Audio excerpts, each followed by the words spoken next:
Il y avait de l'excellent catch ce week-end. Il y a 2 jours, je vous ai sorti la review de AEW Grand Slam. Merci à tous pour votre réception. Un show, encore une fois, très recommandé, malgré la controverse et les polémiques tout autour. Ouais, Et t'as pas parlé de la taille du ring? bah oui, j'en ai pas parlé parce qu'on s'en branle. Ah là là, mais c'était quoi ce faux débat sur la taille d'un ring? En quoi ça peut gâcher l'action de ce qui nous est proposé? Oui, c'est un peu bizarre à l'œil, mais pourtant, des rings 18/18, c'est les rings qui sont utilisés partout en dehors, bah ouais, des grosses cylindrées, que sont WWE, All Elite Wrestling la plupart du temps, ou New Japan Pro Wrestling. J'ai pas trouvé utile de rajouter un saut à la musique, mais quand j'ai vu les commentaires sous la vidéo, j'ai fait ah ouais. Mais il y avait du très bon catch, c'est pour ça que j'ai principalement assisté là-dessus, et j'ai aussi insisté sur l'excellent NXT Vengeance Day, on en a parlé sur twitch.tv/Tuerie316, la vidéo est disponible sur la chaîne secondaire, la corde à linge, voilà, où vous tapez Tuerie 316 sur la barre de recherche. Ça fait depuis quelques semaines que je fais cette espèce de long format actu pour vous dire tout ce que j'ai apprécié, commenter l'actualité en dehors un peu de Raw et de SmackDown qui est le focus sur cette chaîne. Et NXT Vengeance Day, c'était très bien. Est-ce que je vais regarder les weekly de NXT pour autant? Je ne pense toujours pas. J'ai fait l'expérience de regarder cette nuit. C'était... bon ok, je suis probablement pas la cible. En Premium Live Event, en revanche, NXT vous régalez. Et j'ai regardé aussi le nouveau programme de WWE, programme hebdomadaire, un peu façon documentaire télé-réalité, Legend and Future Greats, où t'as 4 légendes, Undertaker, Bully Ray, Booker T et Mickey James, qui vont coacher 16 talents recrutés au Performance Center. Certains sont issus du programme Next in Line, d'autres ont récupéré leur contrat en tryout, il y en a certains qui sont au Performance Center depuis près de 2 ans, d'autres qui viennent de signer il y a à peine une semaine. On va donc suivre leur évolution, coachée par des légendes. Ça rappelle beaucoup Tough Enough, mais selon Triple H, bah c'est mieux et c'est inédit, on l'a jamais fait avant. Je vous en dis pas plus, j'en ai également fait la review, c'est disponible sur la même vidéo d'NXT Vengeance Day sur la corde à linge. Et je vais répondre tout de suite à une question qui m'a beaucoup été posée, comment on regarde le programme WWE LFG, hein, ils ont pas choisi le nom au hasard. Eh bien sachez-le, c'est disponible gratuitement sur le site de la chaîne de télévision officielle A&E TV, mais il y a une géorestriction, il faut utiliser un VPN, se connecter aux États-Unis et son nom est... Non, c'est pas prévu pour cette vidéo. Non, vous pouvez rentrer chez vous, ça va. C'est timé les apparitions. Il est aussi forceur que le mec qui parodie celui-là. Donc voilà, vous savez comment regarder le programme légalement. Je tenais aussi à vous remercier pour les partages, les commentaires d'encouragement. Bah oui, ça fait plus de 10 ans que je suis sur YouTube, mais ça, je le vois toujours, ça fait chaud au cœur. Merci également pour les pouces bleus, à tous ceux qui insufflent un vent de positivité dans la communauté catchesque. Sur ce, on est parti pour le recap de cet épisode qui s'est tenu dans la nuit du lundi 17 au mardi 18 février 2025 depuis Charlotte en Caroline du Nord. Un épisode que, bah tiens, j'ai pas vu en fait. Alors, je peux pas vous en parler. Bah, je vais le regarder. Le temps du générique, je l'aurais regardé et puis tout de suite, c'est embarrassant. Et un et deux et seulement deux, pas besoin de plus pour être heureux. On se détend, même leur dit, c'est l'heure de retrouver Spirit. Ça va causer de 619, besoin de peu de pedigree. Mais si comme moi t'as rien compris, t'es quand même le bienvenu. C'est ça le catch, de la passion et du fun. On se prépare pour le corps à corps, donc tout le monde reste fort. Ce soir, on qualifie encore des personnes, ce seront les dernières pour Elimination Chamber. Seth freaking Rollins tentera d'aller chercher son ticket en tentant de venir à bout de son rival historique Finn Balor, qui a fait son arrivée à l'arène sans les membres du Judgment Day, qui eux ont préféré accompagner Raquel Rodriguez, qui ce soir va affronter la nouvelle venue, probablement dans le roster principal Roxanne Perez. On va déterminer une aspirante numéro 1 au championnat intercontinental de Lyra Valkyria, qui sera décidée entre Ivy Nile et Dakota Kai. Ah ouais, Dakota Kai qui a à nouveau sa chance. Et AJ Styles qui fait une arrivée remarquée va affronter ce soir Dominic Mysterio pour son combat de retour en 1 contre 1. Le champion World Heavyweight a également été advertisé, tout comme un homme qui fait son retour aux écrans, c'est Sami Zayn, qui va ouvrir cet épisode de Monday Night Raw après la cruelle attaque, le package piledriver porté par son meilleur ami Kevin Owens. Maintenant c'est sûr, il a une grosse dent contre lui et il va nous le faire savoir. Après une très belle réaction de la part commentaires du public qui réaccueille Sami Zayn comme un héros, Sami Zayn il nous dit voilà, il a vu la réponse de Kevin Owens qui l'a challengé pour un combat à Elimination Chamber, il a fait part de toute son histoire liée à Kevin Owens qui a été son meilleur ami, son plus grand rival, il a insisté sur le fait que ces deux hommes étaient particulièrement connectés, c'est une connexion qui ne date pas que de WWE, qui remonte à encore bien des années avant sur le circuit indépendant, peut-être même la plus grosse connexion du business, sauf que cette ultime trahison de Kevin Owens, c'est la goutte de trop, c'est la goutte qui fait déborder le vase. Pour Sami, il n'y aura pas de machine arrière, pas de retour possible. Sami Zayn, après avoir dit que Kevin Owens, en l'ayant attaqué aussi cruellement en tentant de mettre fin à sa carrière, n'a pas fini le boulot, il sera présent lui aussi à Toronto pour Elimination Chamber. Mais voilà qu'arrive Adam Pearce pour le cruel retour à la réalité. Sami Zayn n'est pas cleared médicalement et il y a très peu de chances qu'il le soit avant. Et même si le general manager de Raw a très envie de voir ce match, comme tout le public a envie de voir ce match, il pense à la sécurité des lutteurs avant. Si Sami Zayn décide d'aller au combat, ça pourrait très bien signer la fin de sa carrière. Oh là là, les enjeux sont colossaux. Alors Sami Zayn, il va insister. Ouais, c'est assez rare à la WWE quand il y a un catcheur qui est pas cleared médicalement, qu'il insiste à ce point pour avoir ce combat, et c'est aussi très rare que le general manager plie et accepte d'officialiser un combat entre Sami Zayn et Kevin Owens. Ça sera un combat qui ne sera en revanche pas sanctionné par la WWE, donc un combat qui n'est pas cautionné. Un peu comme le même principe des Lighthouse match, c'est pas la première fois que ça arrive, il y aura donc pas de règles, juste donc un dangereux règlement de compte qui a été officialisé, et au vu de cette stipulation, au vu de cette impasse sur les règles officielles, les règles officielles dans le catch, vous l'aurez compris, dans cette querelle, ce match sera peut-être un one night only. On va profiter du Premium Live Event qui se tient au Canada, terre de Sami Zayn et de Kevin Owens, et je trouve pas que ça soit une mauvaise décision de faire le match avant un WrestleMania qui va être particulièrement chargé, de donner ce gros règlement de compte très attendu. C'est toujours attendu les Kevin Owens, Sami Zayn, ça déçoit que très rarement. Ils auront, je pense, toute la place pour exprimer l'entièreté de leur talent, refaire vivre leur grosse rivalité, leur grosse querelle. Ce serait même assez intéressant que WWE prenne le pari de mettre ce combat en main event pour justement insister sur son aspect non sanctionné. Tout peut arriver. J'étais très content de la manière dont cette échéance a été présentée, en revanche un peu déçu que Kevin Owens n'aura absolument pas l'occasion de répondre à Sami Zayn lors de cet épisode. Il va falloir probablement attendre SmackDown ce week-end, et on aura l'occasion également d'en parler, vraisemblablement que le perdant de ce combat n'aura peut-être pas de route vers WrestleMania. Il y a beaucoup à aller gagner. On nous remonte des images de SmackDown avec Nick Aldis qui révèle la fameuse vidéo des fuyards de Liv Morgan et Raquel Rodriguez sur les lieux de l'hospitalisation de Jade Cargill, avec des Bianca Belair et Naomi qui voulaient se rendre cette semaine à Monday Night Raw pour discuter avec leur rival du moment, qu'on va d'ailleurs retrouver dans le vestiaire du Judgment Day. Liv Morgan, elle encourage Dominic Mysterio avant son combat contre AJ Styles. Dominic Mysterio, il est encore en train de faire des plans sur la comète dans l'idée d'ajouter de nouveaux membres au Judgment Day. Finn Balor, il est arrivé, il débordait de confiance, il a dit ce soir, il y aura 3 membres du Judgment Day qualifiés à Elimination Chamber. Liv Morgan l'est déjà, je vais battre Seth Rollins, Raquel, elle va disposer de Roxanne Perez. On est de retour aux affaires et pas de nouveaux membres dans le Judgment Day. Il insiste. Et aucune référence à Bianca Belair et Naomi qui veulent venir ce soir se venger. WWE, après ça, ils ont diffusé une vidéo de Speed, qui on le sait, il s'est pris une spear de Braun Breaker au Royal Rumble, 300 millions de vues sur les réseaux sociaux en moins de 24 heures, ça il le rappelle encore. C'est un extrait d'un live YouTube de Speed où il nous explique qu'il a eu très mal après la spear de Braun Breaker.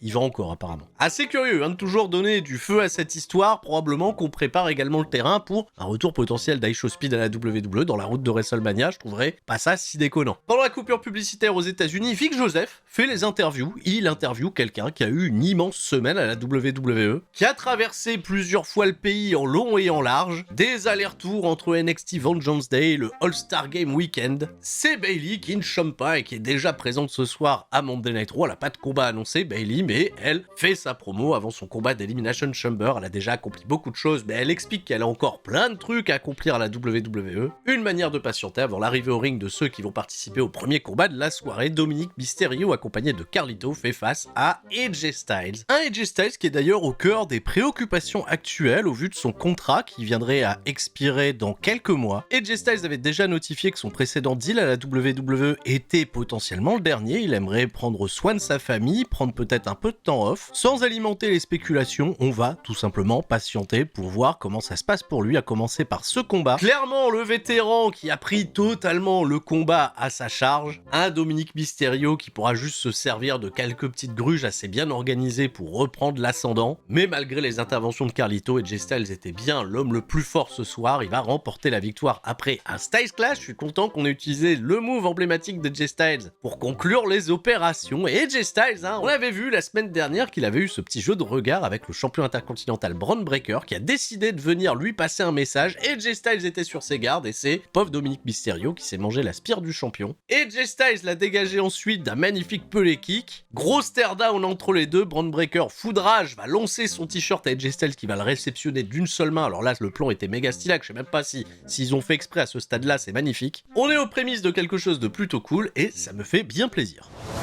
Toujours pas de nouvelles de Chad Gable qui est parti apprendre la lucha libre au Mexique, on n'en sait pas plus. Mais on va retrouver les Creed Brothers qui sont très satisfaits de ce qu'ils ont fait aux champions par équipe, les War Raiders, la semaine passée. Ils encouragent bien sûr Ivy Nile qui dans un instant va affronter Dakota Kai qui va la croiser backstage, petite défiance entre les deux femmes. Affiche assez fraîche sur le papier qui va être observée par la championne en titre Lyra Valkyria en position Bianca Belair, on lui donne pas le micro, elle parle pas à la table des commentateurs, elle est là, elle est assise, elle regarde. Elle va assister à un combat très décent qui va durer qu'à peine plus de 6 minutes, qui a pas totalement embarqué le public. Alors le mouvement de gros soutien pour Dakota Kai, il se ressent beaucoup sur internet, j'ai l'impression un peu moins dans les arènes. Et alors que tout le programme qui avait été écrit concernait plutôt une affiche potentielle entre Ivy Nile et la championne Lyra Valkyria, grosse surprise pour ma part, puisque Dakota Kai va remporter cette rencontre plutôt bien disputée, de manière totalement clean, indiscutable, s'offrir un gros face-off avec la championne et avoir de ce fait sa revanche programmée à la semaine prochaine. Un contre-pied qui rend pas les choses totalement prévisibles, mais qui pourrait permettre à Ivy Nile de venir gâcher ce moment. Et peut-être d'impliquer plus de personnes dans la chasse de ce titre. On sait également que Zoe Stark s'était déclaré favorable pour aller le rechercher. Profitons donc de cette profondeur de roster féminin du côté de Monday Night Raw pour écrire correctement les choses et occuper ces femmes qui méritent en effet au vu de leur talent, en espérant bien sûr que ce championnat totalement frais ait également une petite place dans la route de WrestleMania. On nous remonte des images de l'assaut de Gunther sur Jey Uso la semaine passée, qui a amené Jey Uso à choisir Gunther comme adversaire à WrestleMania. Dans un instant, le champion World Heavyweight Gunther vient s'adresser à nous, mais avant ça, Pat McAfee, pendant la coupure publicitaire, reçoit en interview les spécialistes de la discipline, surtout quand c'est la coupure publicitaire, Austin Theory et Grayson Waller, récemment vaincus du côté de Vengeance Day. On alimente toujours un peu plus les tensions entre ces deux hommes, Pat McAfee il est plutôt intéressant dans ce rôle-là, et Austin Theory et Waller, qui avaient un peu pris en cible Otis et Akira Tozawa, ils vont changer totalement de cible. Et ils vont vanner sans aucune raison quelqu'un qui est absent de cet épisode, Sheamus. Je pense que c'est une manière d'occuper Sheamus et de lui redonner du momentum avant sa route potentielle vers le championnat intercontinental pour WrestleMania. Et leur interview, elle a fini charcutée par les promo packages. Voilà, vous êtes gentils, on n'a plus le temps, envoyez Gunther. Et Gunther, il va faire quelque chose de pas banal, il va arriver par le public. Totalement, et c'est assumé à la manière de Jey Uso, en fait, il veut profiter de l'expérience hit. Et voilà, c'est ça le truc qui est over avec les gens, voilà, vous levez les bras, vous faites hit, c'est des gestes simples pour un public qui comprend pas grand chose, qui comprend absolument rien à mon propre catch, ce serait comme lire Shakespeare à un chien, une petite punchline qu'il a probablement dû emprunter à son pote Zack Sabre Jr. Pour le coup, elle était particulièrement pertinente parce que Gunther se revendique pas du tout quelqu'un du peuple, il se revendique comme un génie, une élite du ring, mettant en garde Jey Uso que tout le soutien et toute la hype populaire qu'il y a derrière lui, le match de catch se passe pas dans le public, il se passe au centre du ring et dans ce ring, il sera exposé. Puis il accusait tous les supporters de Jey Uso d'avoir potentiellement du sang sur les mains pour ce qui arrivera à WrestleMania. Il voulait enfin avoir l'avis de véritables professionnels, d'experts sur la discipline. Pat McAfee et Michael Cole, croyez-vous sincèrement que Jey Uso a ses chances de me battre à WrestleMania? Michael Cole, il a fait preuve d'un immense courage, il a laissé Pat McAfee s'exprimer le premier. Pat McAfee, on s'attendait à ce qu'il réponde vite pour déconner. Non, en fait, il espère au fond de lui que Jey Uso battra le ring général Gunther, qui était pas content. Il a enlevé sa veste, il a commencé à chauffer, et là, Jey Uso est arrivé, retenu par quelques arbitres qui ont pas fait le poids très longtemps. Gros clash au centre du ring dans une ambiance exceptionnelle. Alors oui, on a répété le schéma classique de toute la sécurité qui vient pour les séparer des images qu'on a déjà vues la semaine dernière et qu'on voit souvent à la WWE. En revanche, je vais pas râler cette fois-ci, parce que pour le public live, c'est particulièrement efficace. Tout le monde est en train d'hésiter avec Jey Uso qui a réussi à chasser Gunther. Ils vont vont devoir cependant occuper 10 semaines de programme avant WrestleMania. On va pas pouvoir répéter ces bagarres interrompues semaine après semaine, faudra nous donner un petit peu plus de consistance. Bon, WWE, ils ont plus d'une corde à leur arc, hein. Ils peuvent très bien faire des signatures de contrats, des pesées. Pourquoi pas ramener à nouveau ce bon vieux bras de fer, ça ne ferait aucun sens. Faire du catch en revanche pour les deux hommes, ça a pas l'air d'être la priorité, il y a aucun combat qui a été annoncé pour eux la semaine prochaine. On va peut-être réserver ça pour la route post-Elimination Chamber. Katie Kelly backstage. Alors elle, depuis qu'elle a mis ses lunettes, elle est totalement rentrée en mode investigation parce qu'elle a en interview Liv Morgan, Raquel Rodriguez. Est-ce que c'est vous qui avez attaqué Jade Cargill? Liv Morgan, elle a dit non. Elle a juste dit Raquel Rodriguez, elle va démolir Roxanne Perez. On n'a pas le temps de parler des théories sur qui a attaqué Jade Cargill, ça nous intéresse app. Mais Raquel Rodriguez, elle a lâché que oui, bon, elle pourra attaquer Jade Cargill si elle en avait envie, elle en a pas peur. Elles se sont barrées, Katie Kelly, elle est restée pantoise malheureusement, mais elle enquête. Elle, attention, pose les bonnes questions. Jey Uso, attention, l'a suivi pour son retour en coulisses. Il est tombé sur le New Day, il y a eu quelques échanges entre les trois hommes. Kofi, il a compris totalement à ce qui se passait pour Jey Uso, c'est un peu similaire à ce gros effet qu'était la Kofi Mania à l'époque. La différence, c'est bien sûr Kofi Kingston, lui, il est devenu champion alors qu'ils ont tous les deux hâte que Jey Uso perde son match contre Gunther. Jey Uso, il a dit, il n'y aurait jamais eu de Kofi Mania s'il n'y avait pas eu toute la querelle avec les Uso avant ça. Bon, petit point pour lui. Il a dit le New Day sucks, il est parti, on est resté en plan sur Xavier Woods et Kofi Kingston. Il y a Pete Dunne qui est arrivé et le New Day l'a appelé Butch. Pardon, ils se sont excusés tout de suite. Et ben Pete Dunne, il leur a dit, bah ouais, c'est vrai, le New Day, ça craint. Et Pete Dunne, il est parti tranquillement faire son combat contre Penta. Et oui, ça nous avait été annoncé. Alors ça a duré 10 minutes 40 et c'était pas aussi bien, je trouvais, que le premier affrontement entre les deux. Il y a eu un peu plus de domination pour Pete Dunne. Un Penta que j'ai trouvé un petit peu placif, puisqu'il fallait aussi faire de la place au programme en cours avec Ludwig Kaiser, qui est venu assister au combat et qui va, bah oui, vous en doutez bien, interférer à de nombreux endroits pour, de se faire distraire Pete Dunne, qui a perdu le contrôle sur le combat avec un Penta qui en a profité pour enchaîner ses trademarks et remporter la victoire. Et de ce fait, il n'y aura pas d'alliance entre l'Allemagne et l'Angleterre, on va se foutre sur la gueule en fin de combat. Penta, il a même divé sur tout le monde et c'est celui qui restera le plus fort à la fin de ce programme. On est un petit peu en mode couloir, hein. Pour l'instant, Penta, il a pas beaucoup évolué entre Ludwig Kaiser et Pete Dunne. On n'a pas l'impression que ça va évoluer dans les semaines à venir. Ouais, donc je le dis déjà, hein, vivement le retour de Chad Gable, on espère avoir des nouvelles, si vous l'avez vu du côté du Mexique, hein, n'hésitez pas, écrivez-nous. Et rien à voir avec ce programme, mais Jey Uso, lui aussi, il a répondu à des questions de Katie Kelly. Il a dit, bah oui, c'est sûr, tout le monde doute de moi, mais vous allez voir, à WrestleMania, on va choquer le monde. Ça déborde de confiance et ça fait du bien qu'au début de ce programme, on ait un Jey Uso qui ne doute absolument pas. Hein, on installera, je pense, le doute un petit peu plus tard dans le programme. Pour la coupure publicitaire aux États-Unis, Vic Joseph a reçu en interview Dakota Kai, qui se tient prête pour ce défi face à Lyra Valkyria la semaine prochaine, championnat intercontinental féminin en jeu. On a eu un promo package rapide des War Raiders au vu du combat qui les a opposés aux frères Creed la semaine passée, l'histoire est loin d'être terminée. Et Roxanne Perez a fait son arrivée au ring pour faire face à Raquel Rodriguez. Raquel, bien évidemment, venue accompagnée de Liv Morgan. Alors c'était très curieux de donner en premier combat à Roxanne Perez Raquel Rodriguez. C'était clairement, si on prend en continuité ce qui s'est passé du côté de NXT, un match heel contre heel. Elle a de ce fait naturellement endossé le rôle de la babyface underdog en montant toujours un petit peu d'arrogance. En réalité, elle a pas du tout été le focus du match, qui a été, je vais dire, pas forcément bien déjà reçu par le public, qui était assez insipide à son égard. Une Raquel Rodriguez que je trouve beaucoup plus inspirée quand elle est en combat par équipe.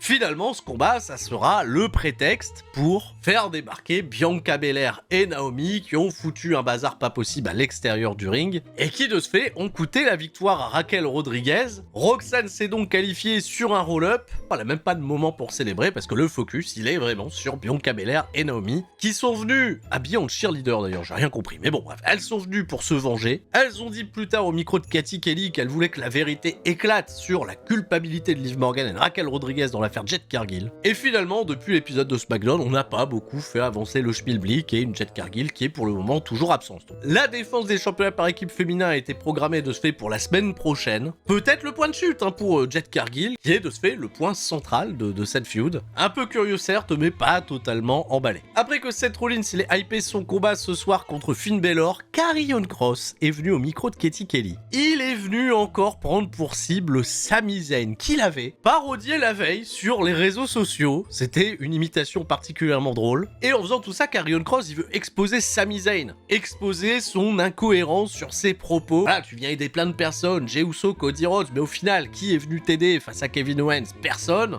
Il est encore temps pour toi d'inverser la situation. C'est assez intéressant comment Karrion Kross essaye de s'initier dans le programme alors que le principal intéressé, Sami Zayn, il lui donne même pas l'heure. Je suis assez curieux de voir comment tout ça s'intercalera dans le programme entre Sami Zayn et Kevin Owens. Karrion Kross, il a peut-être une carte à jouer, c'est le troublemaker. Ce serait bien en revanche de le voir accomplir quelques petits trucs dans le ring et notamment remporter des victoires. Je sais pas ce que vous en pensez.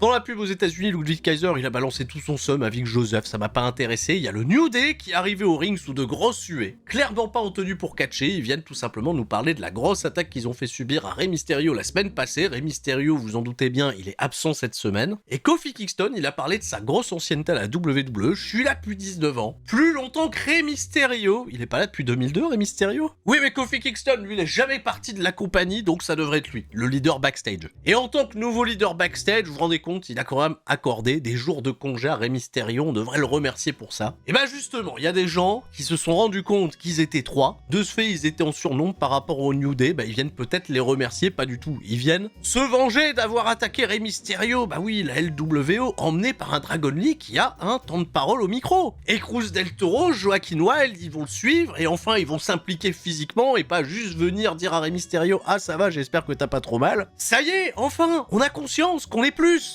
nombreux, on peut se venger. Et bah ils réussissent, ils se vengent, ils attaquent le New Day, qui va finir par s'enfuir. Ça y est, on a décidé d'exister sans Rey Mysterio derrière eux. Oh, bah il était temps. Alors en revanche, niveau réaction du public, c'est assez faible. C'était d'ailleurs notre segment de semi-main event. On nous annonçait le programme pour la semaine prochaine. Un petit promo package pour Io Sky au vu de son gros combat contre Rhea Ripley, absente de cet épisode, tout comme CM Punk, absent également de cet épisode. Ça faisait pas mal de Star Power retiré du show rouge. Et la lourde tâche d'intéresser le public jusqu'à la fin de l'émission allait reposer sur ce combat, le dernier combat qualificatif pour l'Elimination Chamber entre un Finn Balor qui est au fond du trou des toilettes de tout ce que vous voulez en termes de momentum, qui va affronter Seth Rollins qui lui rayonne par ses gros accomplissements du côté du Royal Rumble où il a blessé Roman Reigns. Alors lui, la route elle est toute tracée. Bah, j'ai trouvé que Seth Rollins il a laissé beaucoup de place à Finn Balor pour exprimer son art. On a eu un excellent combat entre les deux, un combat cependant où la logique a été parfaitement respectée. Victoire de Seth Rollins. Il y a eu un petit moment un peu drôle avec un pedigree en tout début de combat porté par Finn Balor, une réponse de Seth Rollins qui a obtenu un compte de